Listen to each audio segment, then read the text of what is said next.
Alexandre Tranois. Je n'avais jamais entendu parler de lui.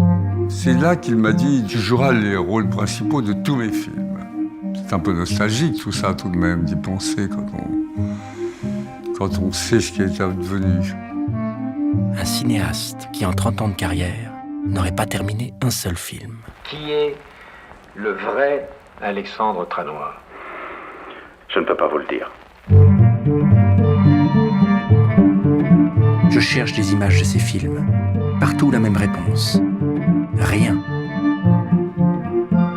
On allait dans le décor, on n'avait pas l'autorisation. Il m'a embrassé la main, il m'a dit « Je voudrais que vous fassiez ce rôle ». Et il a commencé à me mimer tous les personnages. Tous. Il a joué tout le monde.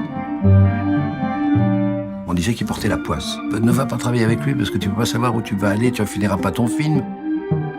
Il a coûté beaucoup d'argent à des producteurs, c'est d'ailleurs de ça qu'il vivait. Et assez souvent, il disparaissait. C'est comme si Tranois avait été effacé de l'histoire du cinéma. En fait, on faisait une œuvre très particulière. L'œuvre invisible.